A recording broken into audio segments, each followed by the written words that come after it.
కామారెడ్డి జిల్లా నసరుల్లాబాద్ మండలం మీర్జాపురం, మైలాపురం, దుర్కి, నాచుపల్లి PACS లో తనఖా పెట్టి రుణాలు తీసుకున్న రైతుకు అధికారులకు నోటీసులు ఇచ్చారు.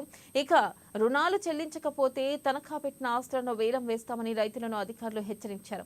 పసుపుల లక్ష్మణ్ 2017లో 4,32,000 రుణం తీసుకోగా ఇప్పటికీ అది 7,95,000 అయినట్లుగా తెలిపారు. ఇలాంటి రుణాలు తీసుకున్న వారు చాలా మంది ఉన్నారు. శాసనసభ ఎన్నికలకు ముందు రేవంత్ రెడ్డి బస్సు యాత్రలో వచ్చినప్పుడు రుణాల గురించి రేవంత్ రెడ్డికి రైతులు వివరించారు. ప్రభుత్వం వచ్చాక సమస్య పరిష్కరిస్తారని భరోసా ఇచ్చినట్లుగా రైతులు తెలిపారు. సీఎం రేవంత్ రెడ్డి వారిని ఆదుకోవాలని రైతులు కోరుతున్నారు. 2016లో సొసైటీ నుంచి 4,50,000 రూపాయలు లోన్గా తీసుకున్నాము. ఇప్పటి వరకు 4-5 కిస్తీల వరకు కట్టాము.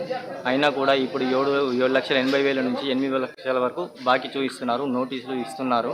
అవి కట్టకుంటే మీ పొలం జప్తు చేస్తాము, మీ ఇల్లు జప్తు చేస్తామని బెదిరిస్తున్నారు. ఈ విషయం పైన గత సంవత్సరం పాదయాత్రకు రేవంత్ రెడ్డి గారు వచ్చినప్పుడు మాకు హామీ ఇచ్చారు, మీకు ఎట్లయినా సాయం చేస్తామని చెప్పారు. కానీ ఇప్పటివరకు ఎటువంటి సాయం చేయలేదు. కానీ ఇకనైనా చేస్తారని మేము నమ్ముతున్నాము రైతులందరం. తుర్కి సొసైటీ పరిధిలో గల గత 2017 సంవత్సరంలో 4,32,000 రూపాయలు కొన్నాను. ఈ రోజు నాటికి 7,95,000 రూపాయలు అయినాయి. ఆ డబ్బులు ఇచ్చిన టైంలో ఒక ప్రస్తుత మొదటి ఇన్స్టాల్మెంట్ పట్టుకొని 78,000 పట్టుకొచ్చారు. మళ్ళీ మిగతా డబ్బులు 6 నెలల తర్వాత మళ్ళీ సెకండ్ ఇన్స్టాల్మెంట్ పట్టుకొని ఇచ్చారు. ఆ పట్టుకున్న డబ్బులు మాకు తీసుకున్నట్టు కూడా అనిపించలేదు.